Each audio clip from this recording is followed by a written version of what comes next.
Az qardaşım, demək RS sizin təqdim nə edir. hazırlar? Qəşəng Subhash sazın içində, Movie Unit odaqda Sim istehsalı, cihazçilərdən yüksək səviyyədə. Əsas rollarda Mithun Chakraborty, Maşallah, bax, bura baxın. Hələ deyədə, bundan Smita Pati, qəşəng sazın içində yüksək Mandakini, Shakti Kapoor, Az qardaş, demək, qəşəng baxın, Amrish qəşəng Puri, qurbanıdır. Qəşəng doğrayacaq, bir Amshi də Puri, körpə qızının iç bilir. Adını Dalit qəşəng doğrayacaq bunları. rəssam Maruti Rao Kali, Az qardaş, bura bax, Operator maşallah. Ratu Maşallah, Karmakar, qəşəng.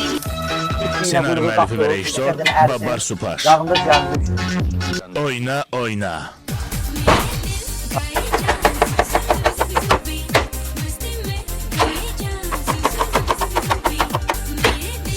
Az qardaş, bax qəşəng yağımız əriyib ki, soğanımızı qatıb bura, yüksək səviyyədə.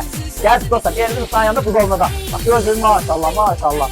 Hər şey bizə yüksək səviyyədə sürək. Gəlin elini sayanda qonaq olmaq sizə bizim bu lərzə yeməklərin dadına bax.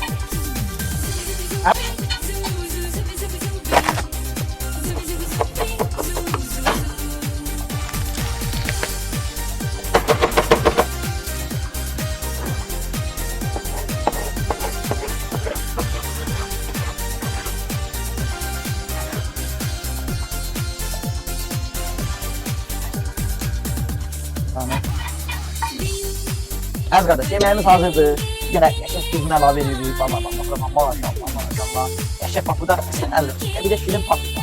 Bax, yəni yüksək səviyyədə yağmur.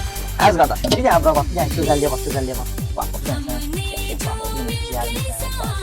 Dadına baxsan indi. Gəlir sizə evinin sayanda bax, belə qəşəng ciyər qovurmamızın yüksək səviyyədə dadına baxırsınız.